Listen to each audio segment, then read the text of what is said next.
365 cut. These are the meaningless ramblings of a Scottish redone whore and a pissy ex-video store clerk. Their ongoing mission is to set right the movie wrongs. They're gonna need a bigger podcast.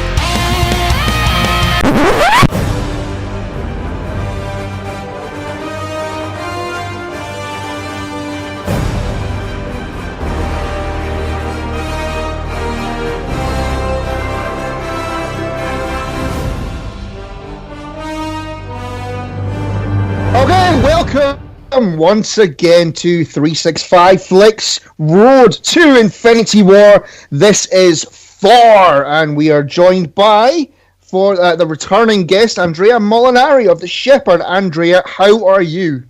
I'm doing very well. It's wonderful to be back. This is a welcome back, my friend. I'm happy to have Andrea on for this. When we put it out, to the people, sort of like who wants to come on and do some of these episodes, one of the names I was really pleased to see straight away was the fact that Andrea decided to get involved, and this really pleased me, and I'm happy to have you on again, Andrea. Well, thanks. I keep tabs on you guys just to make sure you stay out of trouble as best you can. I know it's a challenge. Well, we try. We do try. That's a hell of a challenge. Besides, I thought it was a really good idea. I really did. I thought it was a great way to celebrate. I think what Marvel's done with these films is really impressive.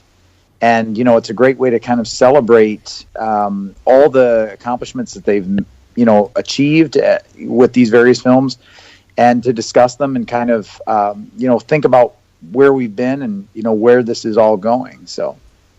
Well, this was the thing. This was the whole point of it, was the fact that this year we're getting Infinity Wars. We're talking, this is literally 10 years since Iron Man, and it was like, if you watch each of the MCU movies one a week up until Infinity Wars comes out, you'll get one a week, and then Infinity Wars comes out that week that you finish this. And it's 10 years. This whole thing started with Iron Man. This arc with Thanos is going to... Well, I'm assuming it's going to end with Infinity Wars, unless it spreads into the next Avengers movie, which it most likely could do. But it's all come full circle now. So yeah, it was a fantastic time to do it, and it's been really good going back. Yeah. Yes, yeah, I think that's true. So, Chris, will we start off the episode as we normally do with some a little bit of chit chat? And we have got our guest host, Andrea, here. So we want to find out what you've been up to, Andrea. Sure. We're very hard at work on the sequel to The Shepherd, which is called The Path of Souls. Ooh. And we are about 15 pages out from completion. Nice. And I feel like, I am, in those last few days before a child is born. I have three kids. As you know, my son, Roberto, my oldest, is actually my co-writer. And we're just so close. I mean, I just keep saying, are we there yet? Are we there yet? And we're literally, as I said, 15 pages out. And my hope is, my artists are telling me that by early February, we should be done with the art. And then it goes to lettering. And I'm hoping, March, April to have this thing published. And I'm very excited about it, frankly, because I think it's the greatest thing I've ever done in my life. I think it's at another level. Ultimately, with this kind of work, you want to get better. You want every piece that you do to be, to be your masterpiece. And I think I think this leaves the first Shepherd in the dust. I really do. I think it's at a whole nother level. That's a bold statement. Well, I hope you'll agree. We'll see. We'll see if you agree. I think it's a much more complex story. I think it's very nuanced, and I think the art is on a definitely next level. I mean, you've seen some of the. I mean, you actually, both of you are privy to art that no one else has seen, particularly the work of our artist Jess Hera, and she. I just think she's at another level. And I really feel like across the board, the art is just really amazing to see. And I'm actually working on a deal for a potential cover artist. If this goes through, I'm not going to drop any names because until the paper is signed, it's not signed. But if this were to go, it would be, let's just say I think you'd be impressed with who I'm talking to as a potential cover artist. Nice. So, and we'll leave it at that. That's the teaser. So well, like I said, we got to close the deal. But if we're able to close the deal, I think you're going to be pretty impressed. Nice. So. I mean, awesome. you did share some images with us, and we were extremely grateful for that. And then the art looks just outstanding. But you're also sharing images on the Twitter and on the Facebook as well. And my Absolutely. God, this looks fantastic. I can't wait to see this. And from what we've seen, from what I've seen personally, it's like I don't quite know where it's going. I don't quite know what's kind of happening, and I'm loving that because I can't wait to get into this and have a good read of it. Well, thanks. I would say both of you have been such wonderful supporters. It's really been touching and meaningful, really meaningful to us to have your support, which we really felt really strong, and that matters a lot to us. Just to let you know that, you do this work in a lot of ways in kind of a vacuum, and you don't know if it's going to resonate with people, if it's going to touch people. And, to hear, readers like yourself who have loved the story and have, remained interested in where it's going and how it's going to develop. I mean, that's what fires us up. That's what keeps us going, pushing forward. And it means a lot. So I just, wanted to say that and just be really clear and grateful for everything you've done for us. Well, honestly, you're extremely welcome. I mean, it's one of these things, like, we always, when we have people on that we like the stuff that they're doing and we want to get you on, sort of like to try and push it out there and try and help other people get it. And then when people like yourselves, who we are just flattered that you'll even speak to us, say thank you to us, it's a bit mad. It's great, though, but... Yeah, it sounds like the mutual admiration society, but you do this work, the work that you're doing as podcasters and, providing a forum for discussion of these things. It's a great opportunity, for people that have these interests to be able to, enter into conversation, to be able to talk about the things that we love, that we're passionate about. Even these movies, the characters in these movies, that have been with us from the time we were children and, have touched us and have, there's elements about these characters, like even the movie we're going to discuss with this Thor movie, that there's so much, this relationship between father and son. Of course, I have written Shepherd, which deals with father and son issues. Of course, I'm resonating with that in a big way. That's powerful when you have these characters that are able to address very human issues, and that's, I think, why we continue to go back to these stories, because it's not just the daring do of heroes, but the struggles that are all too human and all too common amongst all of us. So. Definitely. I will say as well, when rewatching the movie the other night, like you say, having you on is quite poignant, considering the Shepherd is a joint effort between you and your son. And it did kind of strike me at one point. I was sitting there going, this is working out really well. This perfect person to have on. But before we get into it, I mean, obviously there's one really quick, massively important question. You've been a guest on another podcast, which was Friends of Ours. We just want to know who treats you better. Is it us or is it Hobie? Well, that's going to get me into trouble. This sounds like the whole thing with Paris and Athena and Aphrodite and Hera. There doesn't seem to be any good answer to that question. So, unlike Paris, I'm not going to answer. So we'll just say 365 then. There you go. You can. I will. But I will tell you this: is that I enjoy all the podcasts. Every podcast I do, definitely. Truly. Like I said, you have people that are so passionate about these characters, about graphic novels, about comic books, about the storytelling in this way. I mean, how can you not resonate with them, connect with them? So yeah, I mean, but as you guys are the first podcast I've ever done that is, a foreign podcast for me, from my perspective. And that's really cool, from my, just to have that, and also the friendship that has come out of that podcast is very meaningful, and I hope you know that. So yeah, I thank you for the opportunity, and without getting myself into further trouble. But I said, I enjoyed both podcasts immensely. But and I thank you, because I wouldn't have done their podcast if it wasn't for you guys, opening up the door for me. So thank you. Anytime. Like I say, we wanted to try and push you forward. We would try and help you out as much as we possibly could. And it seemed like, for me anyway, it seemed like Hobie was a logical step, because those guys, they love their graphic novels as well. And I knew fine well that they would really dig your work. So it was a logical step. Thanks. Yeah, and it really went well, I think. Well, and as you were saying about returning guests and friendships you've built, you're probably the only person who spoke to us after the episode. So there you go. What? No, we're not that bad. What you've been saying to these other asses off air? I don't know. We're not that bad. Just trying to fuel a bit of fire. So yeah, Chris, we're here to talk about Thor. We're here to talk about... You done now, are you? You done digging? Yeah, the hole's too deep to get out of, so yeah. Uh-huh. There you go. So did you pull up some numbers, or would you like me to go through some of them before we start with the plot? If you've got the numbers there, go for it. I've got the numbers, yeah. So Thor, which is the first Thor, came out on May the 6th, 2011, if you can believe that. It grossed domestically, which is over in America, because the websites I find all talk domestic as in the US, which is, fine.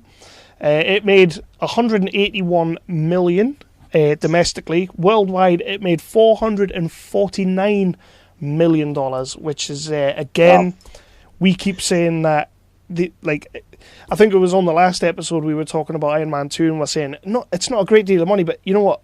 Back then, it's a hell of a lot of money. Sounds like a great deal of money Thor, to me. Thor was always it was their first kind of risky one, wasn't it?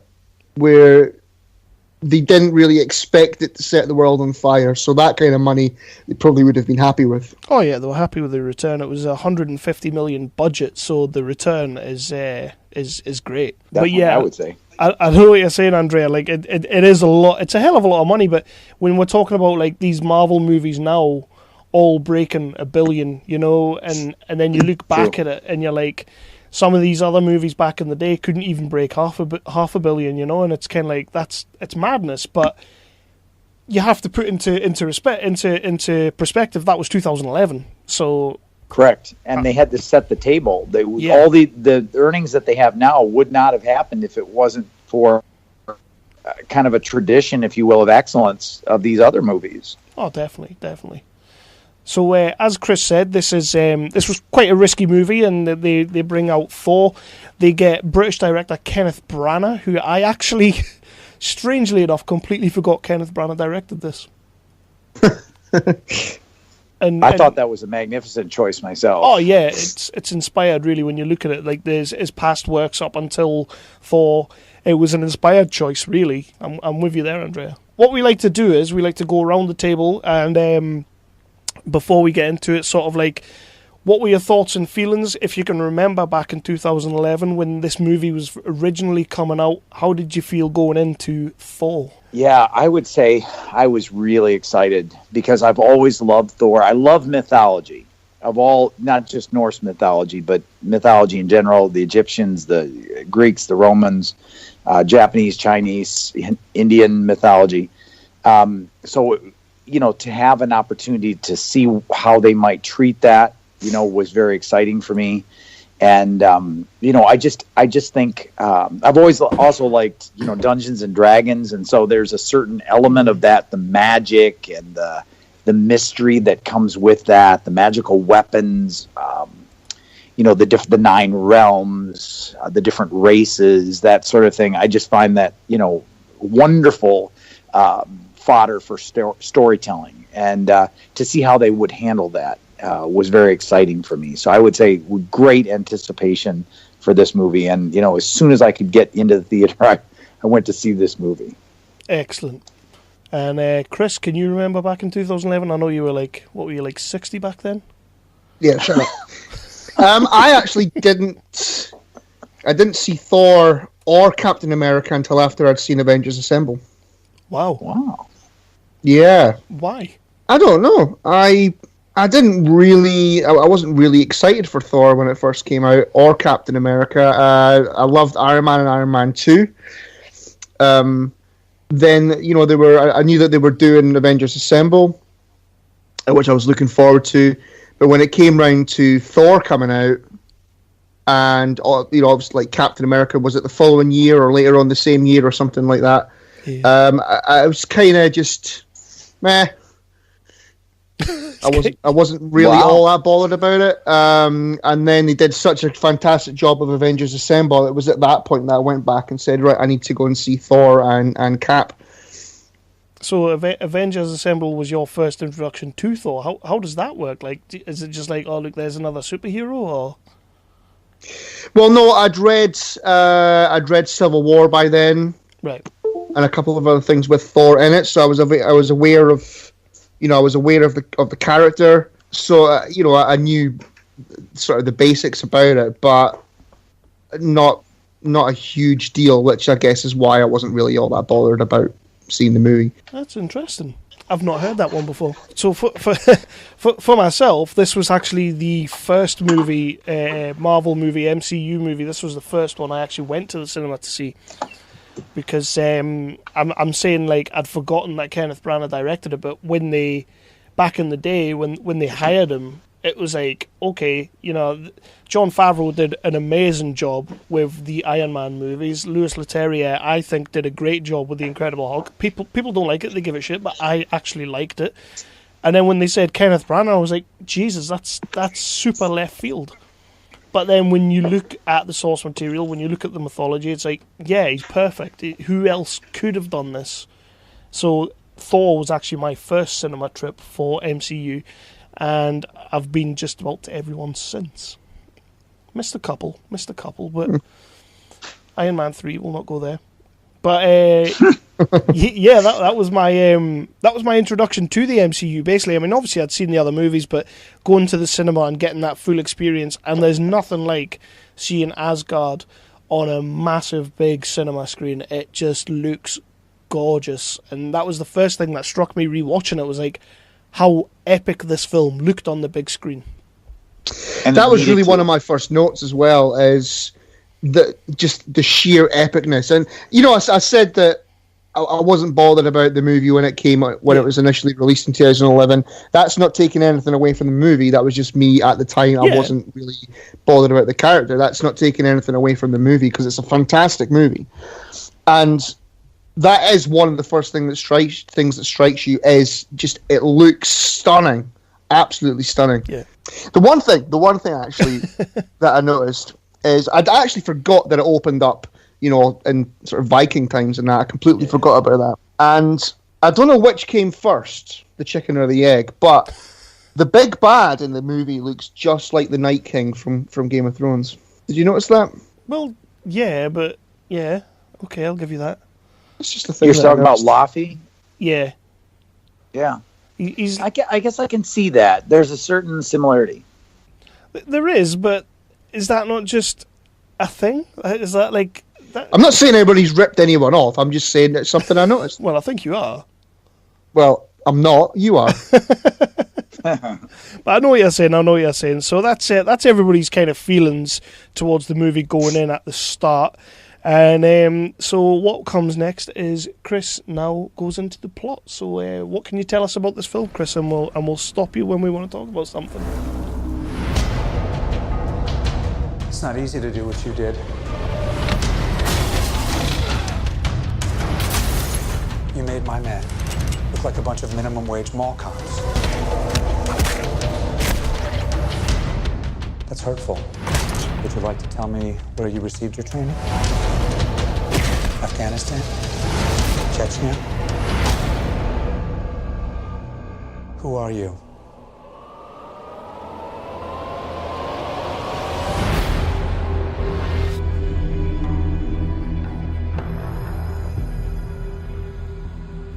So, well, yeah, as I said, we're introduced to Asgard.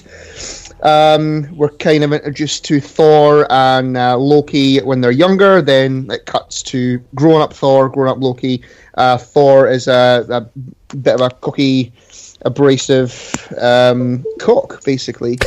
And he's about to be made king when the Frost Giants, the big bads, decide they want to steal back their ice cube thingy. Ice cube thingy. Yeah, I forget the name of it. Ice cube thing. Yeah. What is the name of it? Does anybody know the name of it? It does have. Well, they call it a cask. They call it a cask. I can't remember if they call it anything beyond that. It is in the trivia. Oh. It's called the Casket of the Ancient Winters. There you go. Okay. An enchanted container filled with frosty winds played a major role in this movie. So yeah, the ice cube thing. Ice cube thingy sounds better to me. It's almost like Joss Whedon was writing Thor himself. Well, exactly. So yeah, we kind of then, as I say, Thor is just a bit of a dick really at this point. Loki is a sort of sneaky in that he persuades, or he kind of says to Thor it's not a good idea to go back to Jotunheim. It'll not go well. So then Thor naturally goes, well, I'm going. So and then so they go to Jotunheim. So what did we think of Jotunheim? I personally really loved Jotunheim, and I really enjoyed the sequence there, the battle sequence. I thought was really cool. I just thought, that was one of the things that I really wanted to see in the movie, is to see what they would show us of the other 9 realms. Obviously, Midgard, the Earth was obviously going to be part of it. Asgard's going to be part of it. I assumed that we would see Jotunheim, but I wasn't sure. And then when they showed it to us, or at least a little bit of it in that short segment, I was, very happy with it. I felt, that they were representing it pretty well.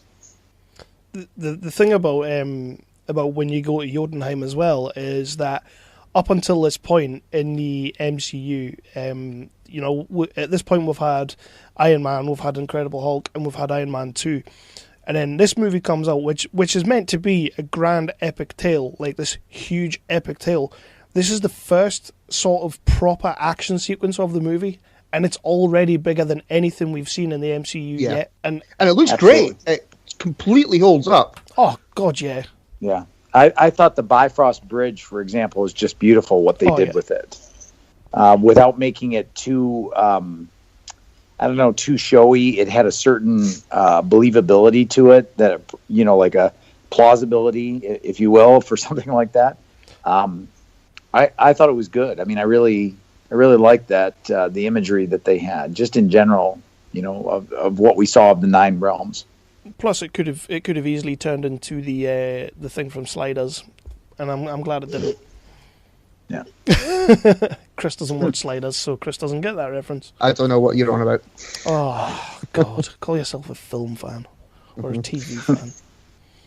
So yeah, they're there, and they take on the Night King. So yeah, everything goes to hell in Jotunheim. Thor basically starts a war with the Frost Giants, and then we get Odin, who comes and saves the day. Another badass scene, with Odin on the horse and all that kind of thing. And then they go back to Asgard, and Thor gets stripped of his powers and he gets banished. But we get a cheeky little spoiler before it comes out. Well, not a spoiler, but we get a cheeky little twist in the tale very early on with Loki as well. Find out that Loki may not be of Odin's blood. Is that now? Is that then? Yeah. You get a little hint of it, and his arm starts to kind of change, and then he's sort of like, so this is happening. Right. It's when the Frost Giants actually grab Volstag's arm, and they burn his arm because of the sheer cold of their grip. And he tells the rest of them, don't let them touch you. Mm-hmm. And one of them grabs Loki's arm, and it doesn't have the same effect on him. Like, he's impervious to the cold. Of course he is, because he's of the Jotunheim stock. He's a frost giant blood. Yeah. So it kind of reveals something there to the audience. Which is an early time to actually play that out. But I like it. So what happens next, Chris? What happens next? Yeah. So Thor has been banished to Earth. And then we get introduced to Natalie Portman and Stellan Skarsgård, they're both awesome in this movie as well. Yeah. I've got problems with Natalie Portman in this movie. Do you? Really? Yeah. Interesting. I think yeah, I've got problems with her. Okay. Well, spell them out. I'm curious to hear. I think my main problem with Natalie Portman in this movie is my main problem with Natalie Portman in most movies. When she's up against like a male lead, and she's supposed to be sort of like the love interest, or that is the love interest of the story, I think she has very little chemistry with pretty much anybody she's ever acted alongside. And that's really, yeah. And in this film, I'm telling you, I'm stunned at that.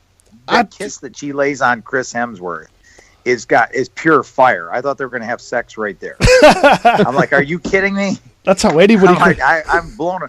I thought that kiss was way convincing. I don't know if she's married. I honestly don't pay attention to things like that. But I'm like, geez, if she's not married, what was going on behind the scenes between those two? Because seriously, there was some serious heat in what she lays on him. Well, in their farewell kiss. I'm very glad you felt that way, Andrea. But I respectfully disagree. I don't know what more chemistry you were wanting besides full-on frontal nudity. And, I've seen Natalie Portman act in movies, and she can act in movies. I just think that in this film, there's just not much going on behind her, sort of like behind the eyes, behind the acting. There's not much going on for me with her in this film, and I much prefer the other female lead in this movie, to be honest. And I wanted to see more of that, but we've never quite had that, which is Lady Sith, obviously. I think you're being too harsh on Natalie Portman. I think she's good in it, and I don't think she had a lot to work with, to be honest with you. She had a few good lines. I would have liked to seen the character, like, for example, my take on it was I felt that there was plenty of chemistry. Like when she kisses him goodbye, like I said, you like that kiss, don't you? Yeah, I thought it was very good. I mean, I was like, I'd like to anytime I have a beautiful woman kiss me like that, I'm like, I'm there, So I thought that was okay. What the big problem I had is I felt like there was an intensity to the kiss that she had with him that I would have liked to have seen develop more, in the sense that I felt like her character didn't get enough exposition, enough development, particularly in her relationship with him. Like there was some of it, but it was like the intensity of that kiss seemed a bit out of proportion for what I saw in terms of their relationship. And maybe it's just, you got a 2-hour movie, and what can you do within 2 hours, to try to be merciful to the screenwriter. I mean, you're trying to introduce these various characters. I mean, there's a lot going on in this movie, and this love interest thing is one facet of lots of things that are going on. Obviously I'm a huge fan of Sif too. I mean, she's in certain ways she's kind of like Wonder Woman. She's that strong female warrior figure that where there is a certain romantic component, that connection that she has with Thor. She's fully capable of standing on her own 2 feet, and she could be a character that could carry a movie, I think, if written properly. Like the whole thing when they did the Lady Thor, for example, I thought to myself, why? You don't need to do a Lady Thor. You have Sif. She is a Lady Thor. It just, to me, I never got it. But I guess I just I would have liked to have seen more development from some of the feminine characters in this movie, just in general. And like I said, maybe it's just being unrealistic because there were so many characters that we were being introduced to. It's such a rich mythology, a rich kind of story universe within the Thor world anyway. Maybe it's just unreasonable to expect that the screenwriter can do more than in 2 hours I guess in some ways I feel like sometimes I'm spoiled by the Netflix series because you have, how many episodes, what is it, 12 episodes of Daredevil or something along those lines. And what you can do, obviously, in a Netflix series is, you have a lot more room to spread out and develop characters. Whereas in these 2-hour movies, it's just, you just do the best you can to try to introduce, and you kind of hope that people come to the movie having a sense of who these characters are already and their backstory, and you're kind of bringing that in and kind of presuming it. So we all agree Natalie Portman's terrible in this movie. No, we don't agree with that. It's the old Hollywood thing, though, isn't it? It's the wow, that wasn't what I was trying to say. I'm just paraphrasing, Andrea. The guys kiss once, and then it's they're madly in love. Yeah, it's an old Hollywood thing. It's just one of those because movies. No, like I say, that is a problem that I tend to have with Natalie Portman in general in movies. I know she can act. I know she's a great actress. I just don't think she has very much chemistry going on with anyone in who's in it, apart from Mila Kunis in Black Swan. Wow. So where were we then?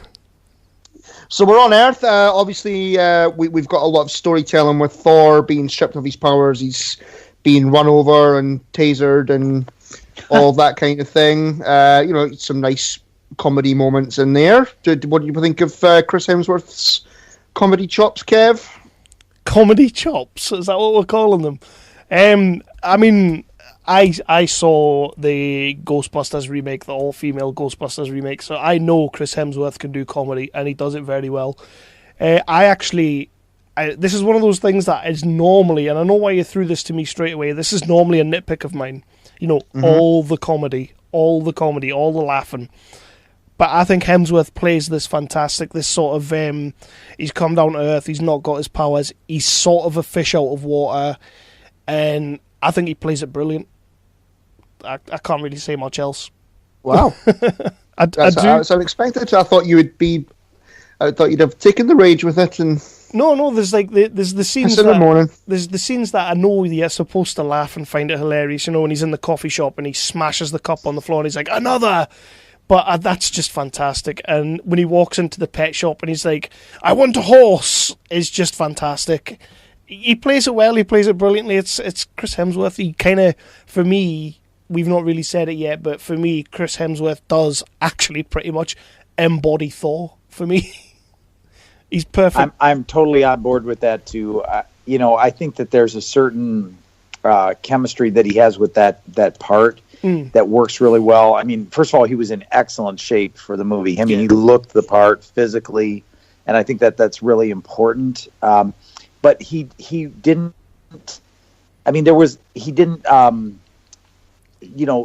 fail us on the kind of the brashness of Thor and the hard drinking. So I always envisioned Thor as kind of this character that could actually, get along with human beings. That could come to Earth and, but he could play a lot harder than we could. In other words, if he drank with us, he'd drink us into the dirt.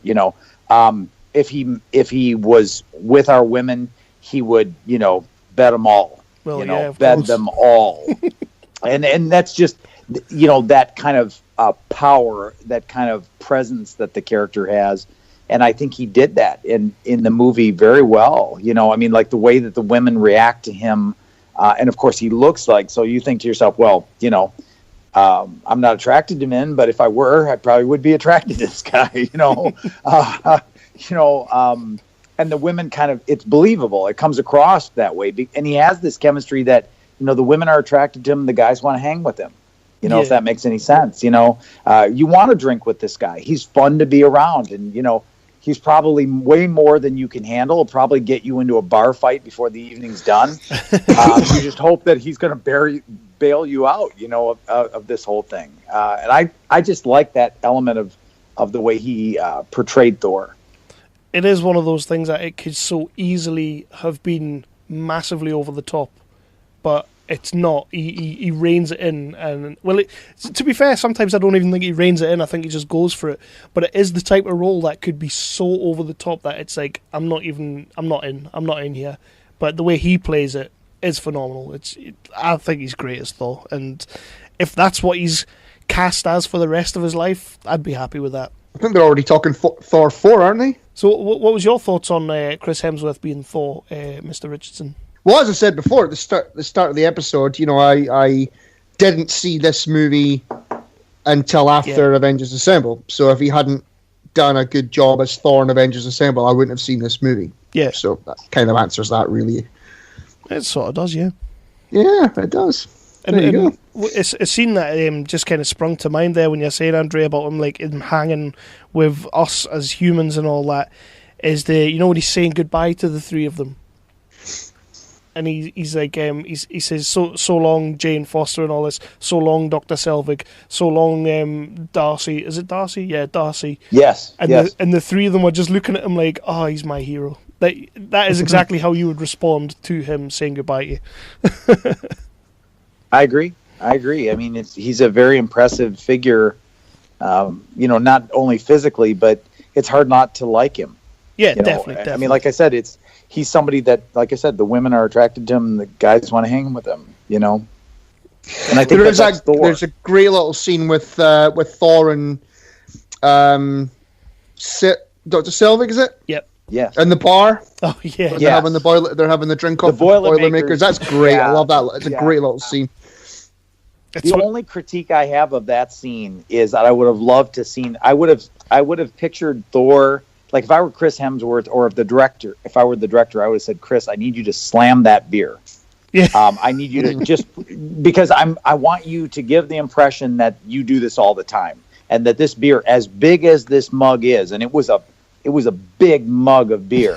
I would want you to kind of give the impression that you drink, that this is actually a small, flagon of beer, that you're used to actually something much bigger than this, and I want you to just slam it as best you can without drowning, because it was so much beer. But if he could have pulled that off, that's the only, and that's a minor, it's a minor thing I would have liked, because I just picture Thor as being this kind of hard, wenches and beer and fighting and brawling, and that's kind of like the character as I envision them, and the charm of the friendship is so strong, with that character as well. That you drink beer with this person, you're never going to drink him under the table. You're going to fight by his side, and he's going to bail you out.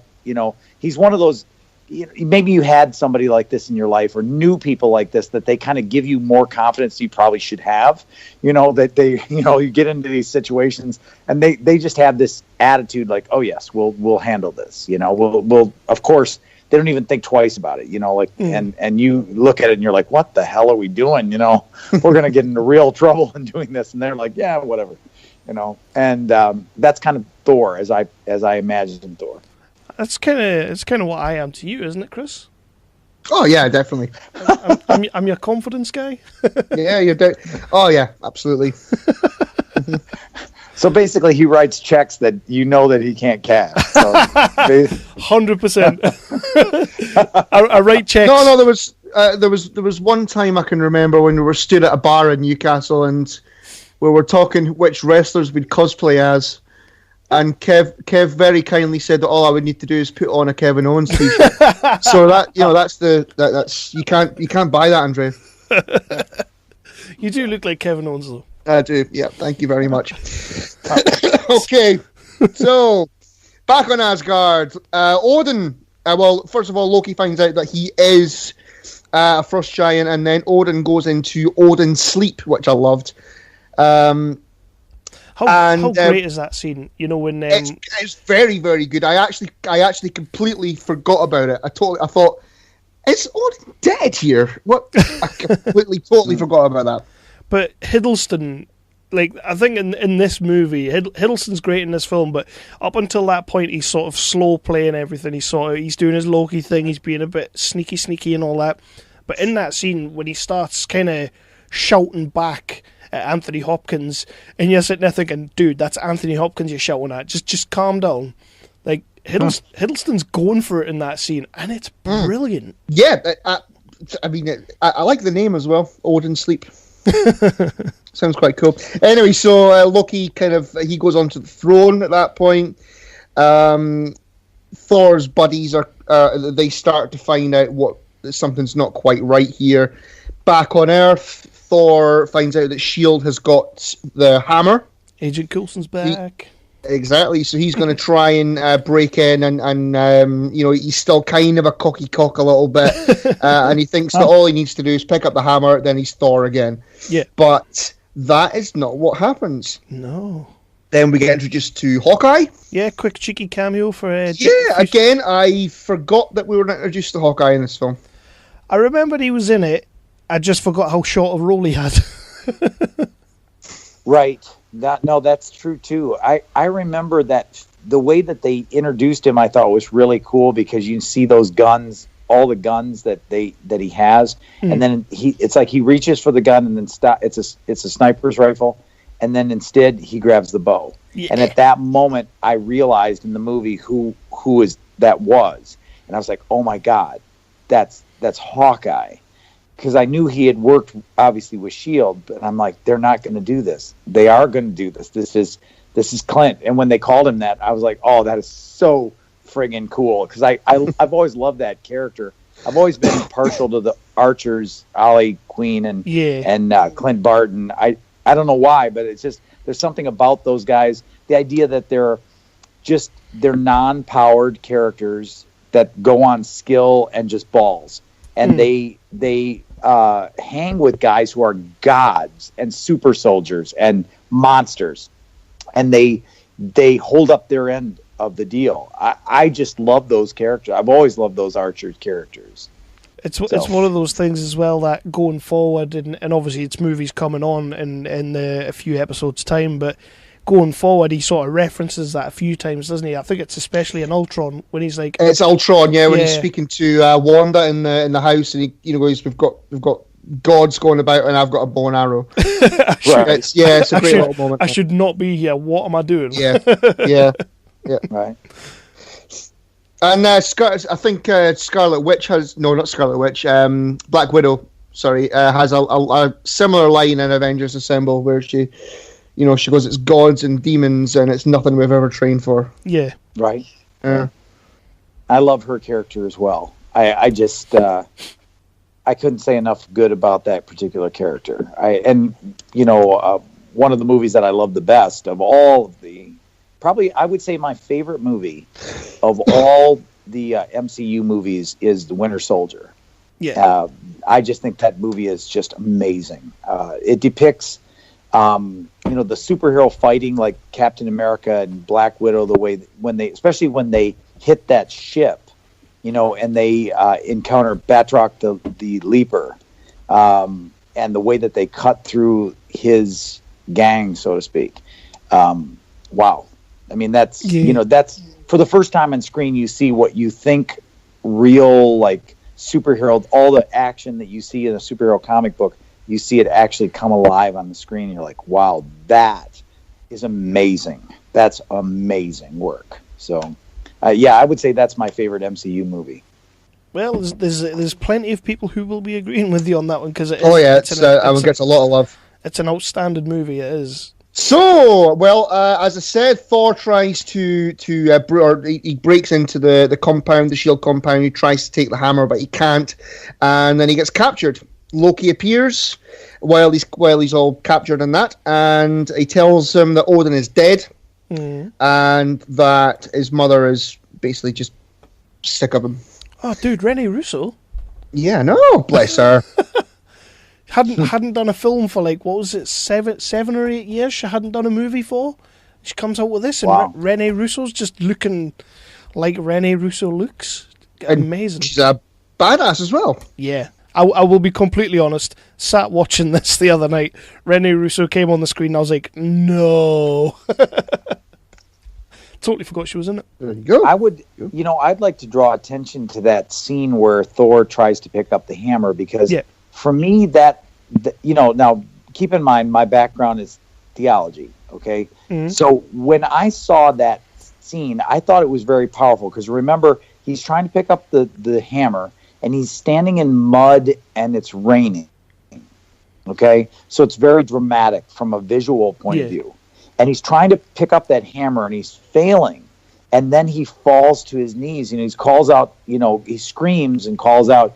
And for me, I don't know what you think of this, but it resonated. What I thought of that moment from Mark's gospel during the crucifixion when Jesus says, my God, why have you forsaken me?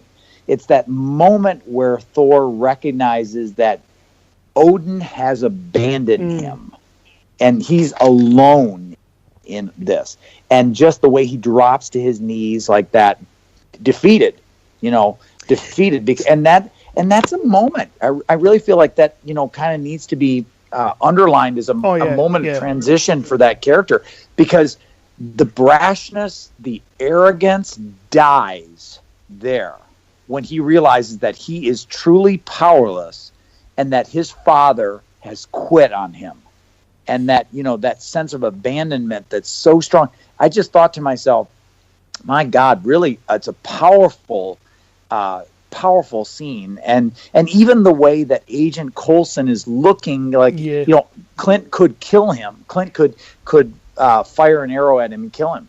And he tells him not to, and he just wants to see how this will go. And you see, this sense of the overwatching, Agent Coulson looking on this scene and him kind of bearing witness, and Hawkeye bearing witness to the, what could arguably be described as the lowest point of Thor's life. Where he realizes that he's no longer a god and his father has given up on him.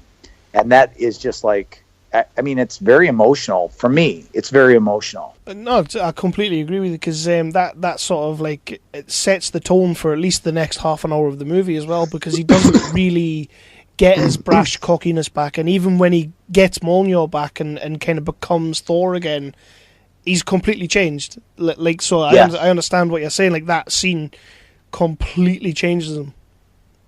Yes, I feel like it's really an important scene, because even like later when he confronts the Destroyer, he's prepared to give up his life for the people of Midgard.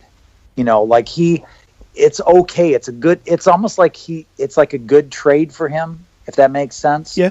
And one of the questions that is asked of him in his, when he appears before Odin in the movie and he kneels before him, he asks him, will you sacrifice yourself for the people? And he says, he agrees to it, but it's like a child agreeing to what that means. And of course he reveals just what it means to him by him going to Jotunheim in the first place, because now he takes those people to war, his own people to war again, over, instead of going there and saying to Laufey, we've had an incursion, they were your people, I'm giving you the benefit of the doubt to say this is not under your command.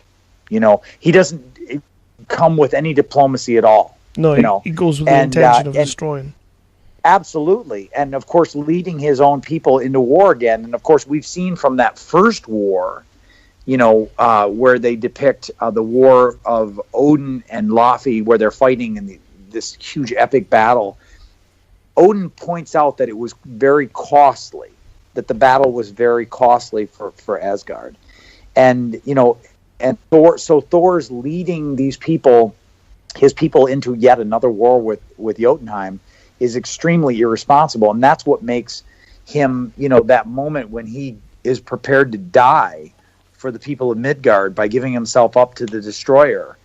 It really is a profound moment of transformation for me for that character, because he's now reached a level of maturity. And of course, you see that later on in the movie when he's talking to Odin, and he tells him that he's the best father.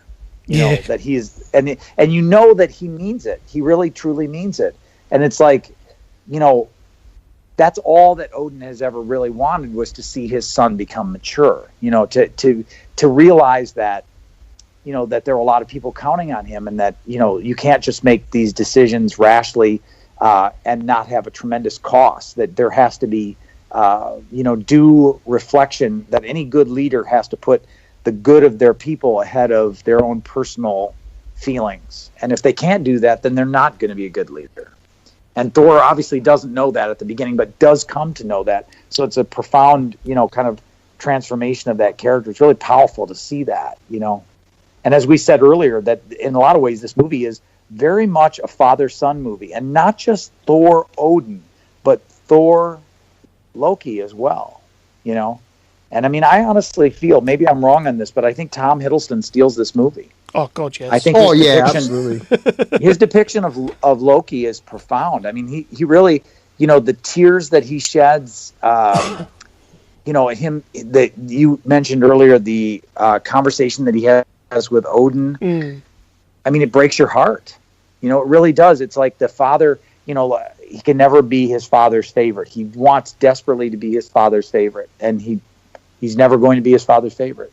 And that moment of realization it just tears him apart, and it sets him on the course that he'll follow in subsequent films, of course. Yeah, and still going further, Yeah, but I completely agree with you there about Tom Hiddleston. He does absolutely steal this film.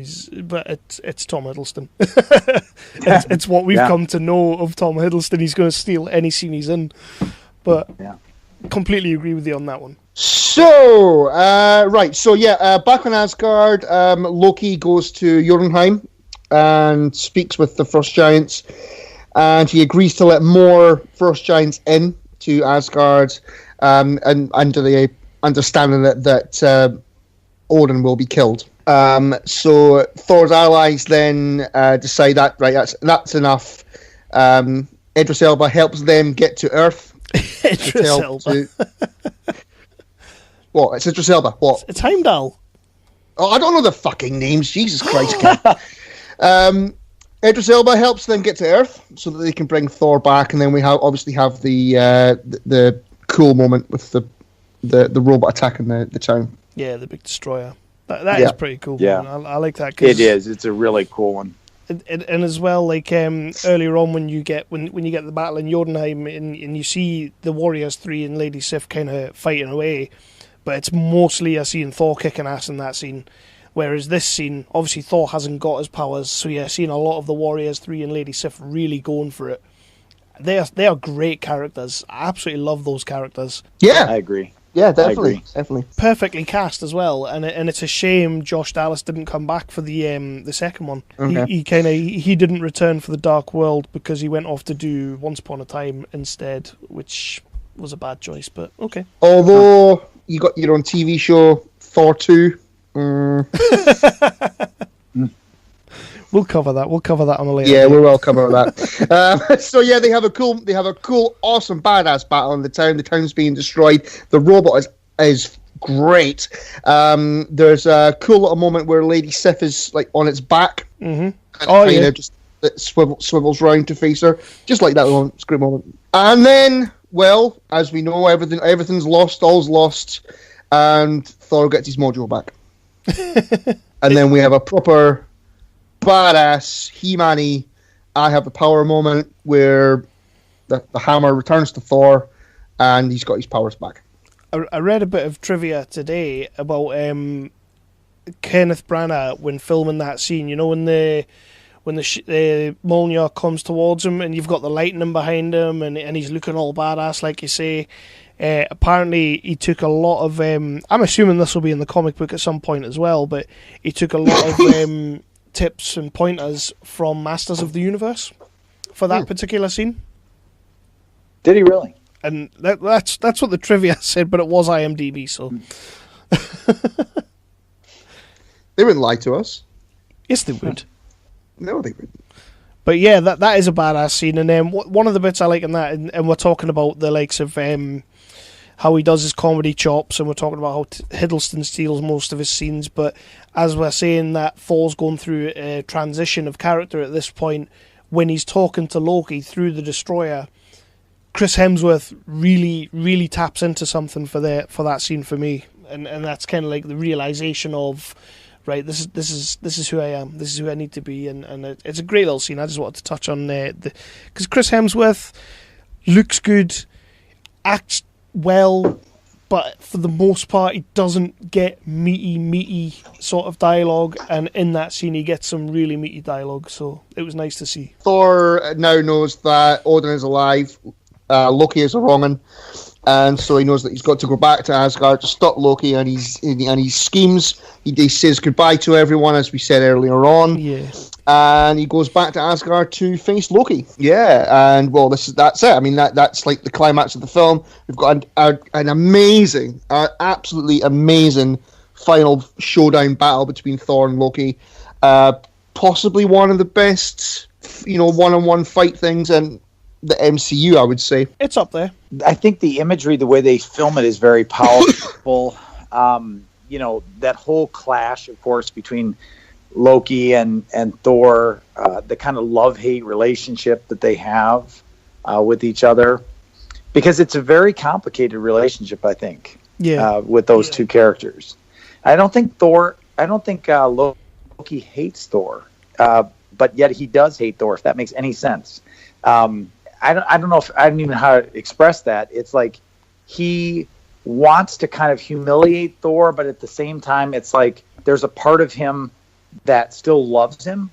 I know that sounds really weird, but it's extremely complicated, the feelings that come across in their relationship. Yeah, I'm with you there. I certainly don't think he hates Thor. I think it's more of a like you say, you get that scene earlier on when he's kind of realizes that he's never. Well, it's not that he realizes, but he knows he's never going to be the number one son, and he kind of wants what Thor's got, and then he realizes that he's not even Asgardian. So it's kind of like this whole movie for Loki is a bit of a kick in the nuts, to be fair.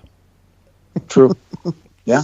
In the nicest possible sense, of course. I don't know how there's a sense of that, but I'll assume you know what you're talking about. But I 100% agree with you, Andrea. I would never have pegged it to be a sort of like he hates Loki, and even though Thor realizes what Loki's been up to and what he's done, I don't think Thor could ever truly hate Loki, and we kind of see that in Avengers Assemble as well in a couple of movies' time.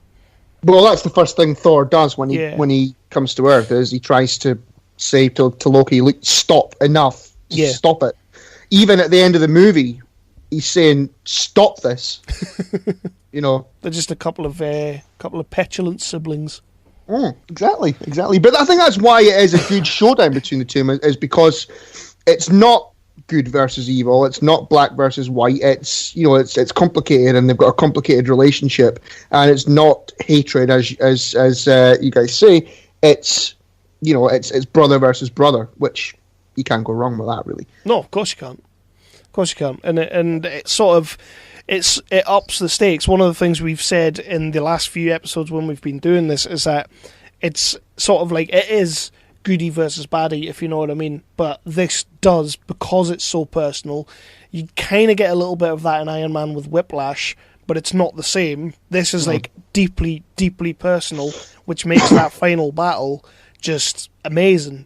Yeah. And it makes what Thor decides to do with Rainbow Road it just makes that even more like he's cutting off is one way to get back down to Earth to meet this woman that he's had a hot fire kiss with, as Andrea would put it, and he's going to cut that off to stop Loki, which is insane.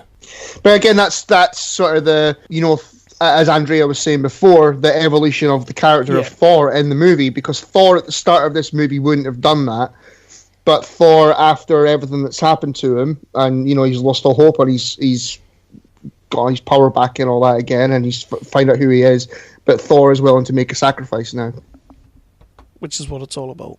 Exactly. And then, well, that's pretty much the movie, isn't it? After we've got our showdown and all that, that is pretty much Thor. It is. Yeah. There's one thing I was going to toss out for you guys, just toss out to think about, talk about, is that, and it doesn't happen. It doesn't come to its full fruition until the second movie. So maybe this is something to think about for the future podcast. Is in the second movie, Odin says, there's a line that he says, "We're not gods. We're born, we live, we die, just as humans do." Mm-hmm. And the reason why I bring that up is that there are elements within this movie, like I think it's Jane that quotes the science fiction writer Arthur C. Clarke. Yeah. Where the idea that, something along the lines is magic is just science that we don't understand, and they don't come out and say it in this first movie, but they kind of set the stage for what will happen in the second movie, where they kind of portray Asgard as just an advanced alien race and not, gods. And I'm that is one thing that I kind of was disappointed in, dealing with the Thor, movies in general, was that them deciding to go down that road, to kind of deny that these are gods, and I understand that, the option that they went with the idea of science, but at the same time, I kind of feel like the motivation was, well, maybe if we present these as an alternate, as actual gods, that in some way that's going to offend, people. And I thought that was one thing that was kind of a mistake, in my opinion, because there's something magical about this idea of, them being divinities, them having a truly other existence. And even when they talk about, Asgard in the film, when they introduce it, they talk about it as the realm eternal, so that there's a certain, push-pull, if you will, between the idea of the Norse characters as being gods, divinities, and yet being not divinities in the way that the MCU presents them. And I guess what I'm arguing for is that I would have liked them to been kind of true to that, to be comfortable with, to say, yeah, these are divinities. And how does that fit in with the kind of accepted Judeo-Christian, beliefs? We'll let you wrestle with that kind of thing. I mean, and I would have been comfortable with that. I would have been okay with that. And you see this mostly in the second film, of course, where they, when they get in the Asgard as it's presented in the first film, you see mostly, the swords and the magical weapons and stuff like that. But in the second film, you see a lot more of, what I call the lasers, and, it's more, I felt like in that second film was very Star Wars-esque, and I was not cool with that. So that's why I didn't choose to talk about the second one, because nobody's chosen to speak about the second one. Yeah, I mean, it's not surprising. I like the first one much better. There's a line that Natalie Portman's character has when she sees Thor take down the destroyer. Remember, she says, "Oh my God!" Yeah, and I thought that actually was a very loaded. It's 3 words. "Oh my God," and it really has. There's nuance to that. Because this is actually, within Norse mythology, Thor actually is a god, and I just thought that I would have liked them to just roll with that, just go with it, and say, yeah, Thor's a god, It is. I kind of completely understand what you're saying about the second movie as well, because although I have a lot of problems with the second movie, one of my biggest problems with the very first time I watched it was that it's okay to see them drinking the beers and all that, but they go to Asgard and you have a scene in a pub quite early on, like an Asgardian pub, but it looks like a normal pub down the street, if you know what I mean. Right. And I'm sitting there thinking, that's not how I thought an Asgardian pub would look. I don't know how I think an Asgardian pub looks, but it wasn't that, and that instantly it sets the tone for the whole movie. I'm like, okay, so we're not dealing with Kenneth Branagh's Asgard anymore. We're dealing with somebody else. I can't even remember his name now, but we're dealing with somebody else's version of Asgard, and I didn't like it. Right. So yeah, I'm with you. I agree. It's just, and it's quite typical of me that it would be a pub scene, but yeah. But it's just that idea of the comfort level with magic. I mean, isn't that what makes these things so wonderful, is that they aren't, that they kind of, mythology in general takes us out of the ordinary, and I think that with the Thor stories, that that's what gives them their charm, is the idea of magic and magical weapons, enchanted places and races that are different than ours, and traditions, and all of that. Trees. They bring up this idea of Yggdrasil. I'm pronouncing that probably incorrectly. This idea of this tree that connects the cosmos together. And for them, as Thor outlines it, is there are 9 worlds. Yeah. So obviously their sense of the cosmos is profoundly different than ours. And that's okay. That's what really gives the story magic and power, is that it's asking you to kind of like suspend what you think and say, oh, wait a second, maybe there's something so much bigger, so much more profound, and that what our reality of Midgard is only one of 9 worlds that are profoundly different, and that have their own individual histories and traditions and races and interactions with Asgard. I just think that's the potential storytelling there is amazing. And that's something that they kind of deal with in the Dark World for all of 2 minutes. Yes. Yeah, they do. And I felt that movie failed us in a lot of ways. I think that the first Thor kind of gave us a decent introduction to this huge world, this huge cosmos, if you will. And that the second one really failed us in building on that. And you may have laid your finger on it. It may have been all about, the director, that Kenneth Branagh really was somebody capable of handling something on a bigger scale and really being faithful to that and respecting it. Definitely respected it. I give him that. He was an inspired choice, is all you can say, really. Yes. So right at the end of the credits, because Iron Man 2 kind of set the tone for end credit scenes. What's the end credit scene that we get, Chris? I've got no idea. I didn't watch it that far. Did you not stay till the end? Well, no, I put it off. The end credit scene is basically where they're setting up for the Avengers, where Dr. Selvig, Eric Selvig, is taken to like a S.H.I.E.L.D. underground bunker where he meets Nick Fury, who has, I'm assuming it's the Tesseract? I agree. Was it the setup for Avengers, so it would be the Tesseract, yeah? Yeah, it was like the setup for Avengers, but it also kind of tied in a little bit with Captain America.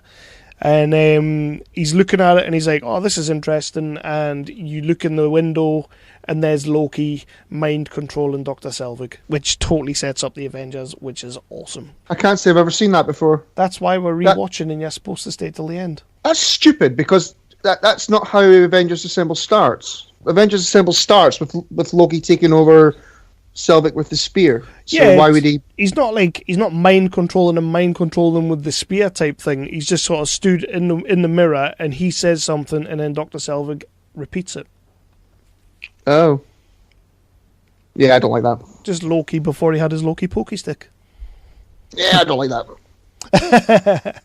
So that's the movie proper. Did everybody enjoy rewatching this? Yeah, absolutely. Yes. I will admit I had a lot of fun. This is the one that I was looking forward to watching the Hulk again, but this was the one that I was looking forward to seeing the most, because I've said it before and I'll say it again. This is my favourite Phase 1 movie.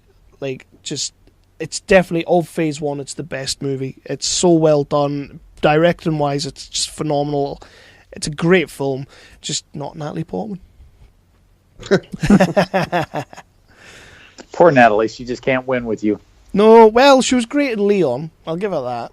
All right, well, that's bold of you. I did like her in Leon. So we've got a little bit of trivia to wrap out the review. Just some interesting things that I managed to find. For instance, did you know that Chris Hemsworth wasn't the first choice to play Thor? Unbelievably. I'd love to know who their first choice was. Well, for a long time before they finally ended with Chris Hemsworth, it was his brother Liam Hemsworth. Wow, not that. Yeah, the two of them were both fighting out for the role. They both moved over from Australia to battle it out. Obviously, being amazing brothers that they are, they weren't bothered who got it. I'm sure Liam holds a grudge though. But in the end, yeah, I'm calling bullshit on not being bothered about that. of course he would have been bothered. You're going to be pissed about that, aren't you? But I thought it was there was a few other people in the run, and I think there's something a little bit further down, and I'll mention a couple of other names. There's another interesting name that came up that I would have loved to have seen, but let's be honest, Hemsworth, he's perfect for it. So yeah, I agree. Can't argue that at all. So when Chris Hemsworth and Sir Anthony Hopkins first saw each other in full armour for the first time, Hopkins came out with a great line saying, "There's no acting required here, is there?" Because they just looked the part. There's a cheeky mention of Bruce Banner, not by name, but Dr. Selvig mentions that he has a comrade who got mixed up with S.H.I.E.L.D. Did we all spot this little Easter egg during the movie? That one I confessed I didn't catch. He says that he has a comrade that got mixed up with S.H.I.E.L.D., designed a pioneer in gamma radiation. We're assuming that that's Bruce Banner. He doesn't say Bruce Banner, but we're assuming.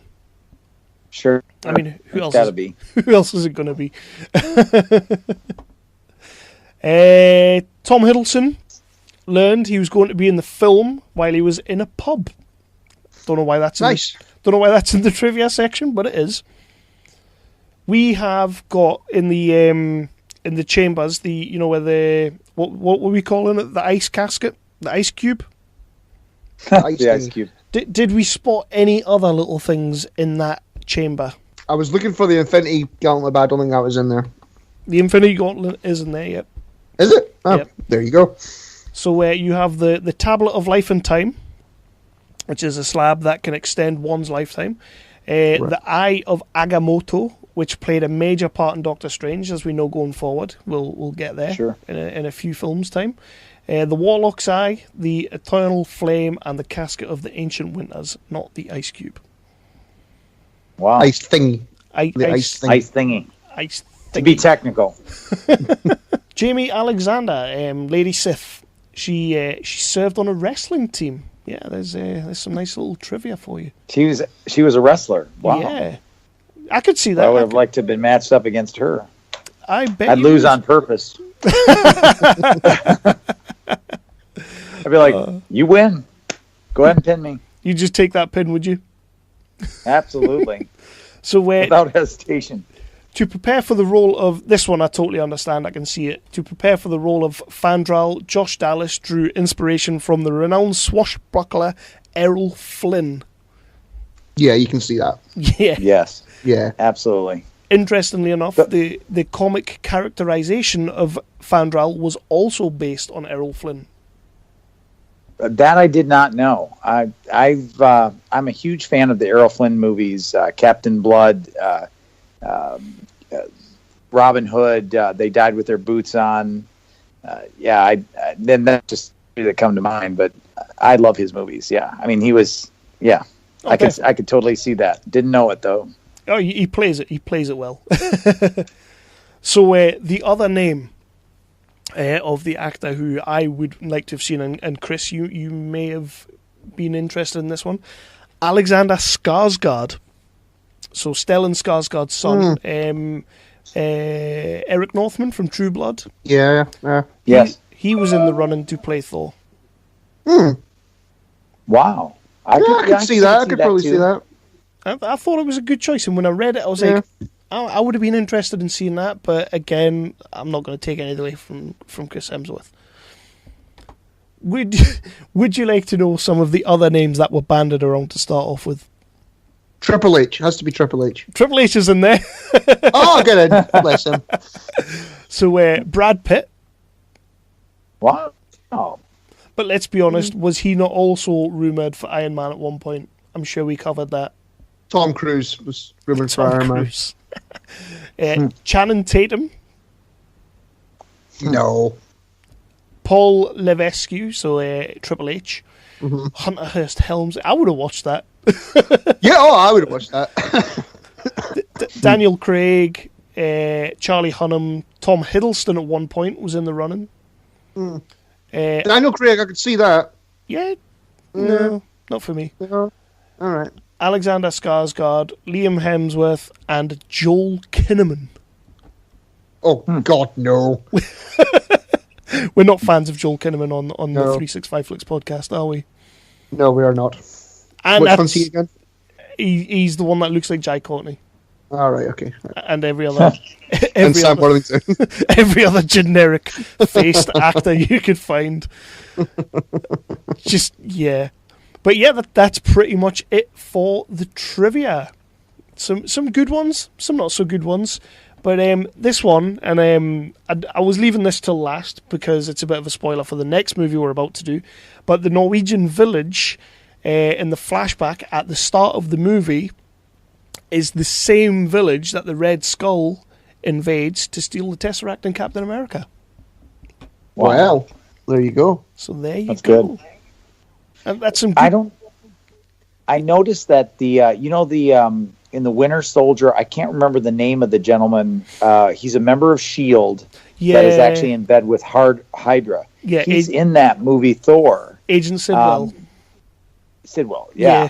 I mean, you see him in that. I guess, of course, looking back at it, he didn't make that big of an impression in the movie. Of course, I mean, why would he?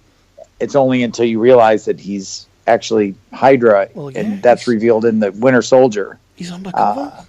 Yeah, it's interesting. Exactly. The other thing I was going to point out, is Idris Elba, playing Heimdall. Mm-hmm. I really loved his show Luther. Yeah, and he's one that I wish that they would have allowed him to have more. Again, it's a 2-hour movie, but a lot of talent there that you almost feel like was kind of wasted. That it's almost like a cameo appearance by somebody of that level of talent. I would have liked to have seen so much more of him. Didn't he have a lot cut from Thor 2 because he gave away a spoiler or something like that? Isn't that a thing that happened? He pretty much screwed himself over. Yeah. Mm. And then Age of Ultron, he was supposed to have a really big part in Age of Ultron, and again, he must have been in some pub somewhere and basically gave away half of the ending of the movie or some shit like that. So Marvel weren't happy and basically cut his scenes. Wow! So he only has that like little 2-second bit in the dream sequence, but apparently he had a lot more to do. That's what happens when you don't keep your mouth closed. Yeah, learn to shut your mouth, kids. Yeah. And interestingly enough, while I'm on that about Marvel punishing Idris Elba, this is, as far as I'm aware, I need to look into it, but as far as I'm aware, this is the last MCU movie that Marvel did in conjunction with another company. Oh, wow. Wasn't Captain America is the first one that is all Marvel Studios, because this one is produced alongside Paramount Pictures. So is Avengers Assemble the first one by Disney? No. Or is that Iron Man 3? I think it's Iron Man 3. I don't think Disney were involved at that point. Right, okay. But we'll look into that and we will find out, because we don't like to give false facts unless they're off IMDb. So we will look into that. But I guess that's it, gentlemen. Yeah. Good discussion. It's a good movie. We've covered a lot, and you've classed up this episode, Andrea. Having you on has classed up the podcast no end, because when we talk to ourselves, talk amongst ourselves, it's just drivel. So it's nice to have somebody who knows how to string a sentence together. Thank you very much, Kev. I think you're giving me more credit, but I appreciate it. But babe, I'll tell you what we'll do before we head off. Would you just like to quickly shout out Shepard and where people can find your work or yourself? Well, certainly you can find me on Facebook at the Shepard at Caliber Comics ENT, like entertainment. Yeah. And then, of course, you can find the Shepard on Amazon, Comixology, Drive-Thru Comics. You can find it at the calibercomics.com website, as well as a number of other places, Kindle, Google Books, lots of different places. And I definitely appreciate the opportunity to talk about the Shepard and And again, I really appreciate the support that you've given us. It means a lot. Well, that's our pleasure, man. That's our pleasure. Don't go thanking us just yet, because that second book's coming, so you will be getting a call. Good. But I'll make sure I send you a copy, hard copy this time. That's. I'm going to work on getting. I actually have hardcover versions now of Shepherd 1, and I'll make sure that when the second one's ready to go, you'll get hardcover versions of both of them. Oh, cool, man. Cool. Very good. Nice. But you bet. I did ask you. I did put it to you in the chat earlier about a possible giving us a top 5 of your MCUs to date. But I did say there wasn't too much pressure on that. Did you manage to come up with one? Sure. I would say that for me, as I told you earlier, I think The Winter Soldier is my favorite movie. I just love that movie. I can't get enough of it. I would say my second is Iron Man 1. Again, I thought it was a really fine movie. It's my favorite of the Iron Mans. I don't think it's even close with the other two Iron Men. It just stands at a different level. Yeah. I would say Thor is probably the number 3, and then it gets muddy for 4 and 5. And I would just say these are the 4 that are fighting it out. Ant-Man, I really enjoyed Ant-Man. Guardians of the Galaxy 1. The Incredible Hulk, I really like that, and Doctor Strange. And the reason why I say some of these are battling it out is that I would say The Incredible Hulk and Doctor Strange had issues with it that bothered me, that I couldn't embrace them completely, but I enjoyed them a lot. So those would be the movies that I consider my favorites. Definitely. So we'll just go 1, 2 are Winter Soldier and Iron Man, and it's not even close. Yeah. Those are just at a different level. So we'll just call yours a top 9.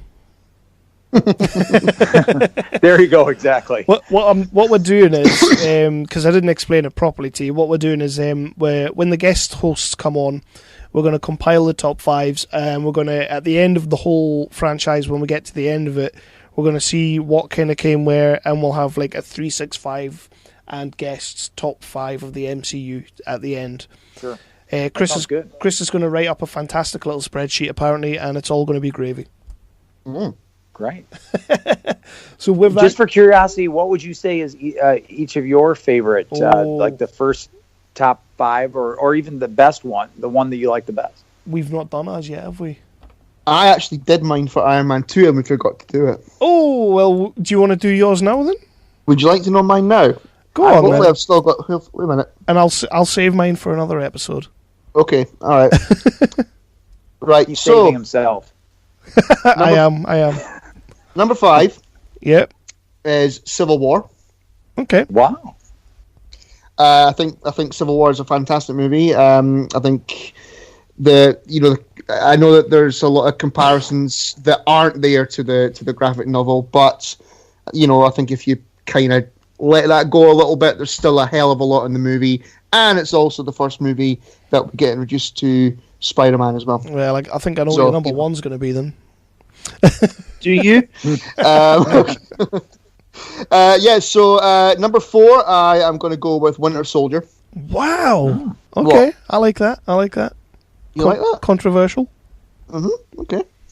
I mean, what can you say about Winter Soldier? It's just a phenomenal movie. And as you said countless times, Kev, it's the first one that really went away from the formula. Yeah. It's a spy thriller basically with Captain America and what's her name in it? Black Widow.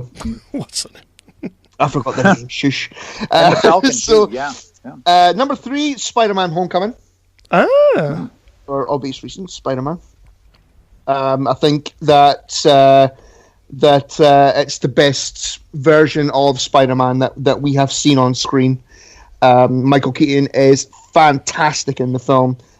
Great story, looks amazing, fits into the MCU very, very well, and I absolutely love the movie. Number 2, the first Iron Man. All right. Again, obvious reasons. No idea what your number 1 is. Of course you do. My number 1 is Avengers Assemble. Right, okay. Because I am the Scottish Whedon whore. So, there you go. I suppose you have to live up to your name, don't you? Well, exactly, Kev, exactly. But it's Joss Whedon. What more can you say? What more do you need to say? It was the big experiment. Yeah. It's what Marvel said, this is what we're doing. Mm-hmm. We're going for this. After what Iron Man 2 say, this is what we're going to do. We're going to take a risk with Thor. We're going to do Cap, who was really calling for a Captain America movie before that. But they said, this is what we're doing. This is what we're going to do. We're getting Joss goddamn Whedon in there to write it and direct it. And it's an excellent, excellent movie. I can't argue with that. Well, we know what your review is going to be like when we get to that episode. I just started the episode by going, I can take it or leave it, to be honest with you. Right, so we'll round it out with that. That is fantastic. Andrea, thank you so much for coming on to do this. We've got my pleasure.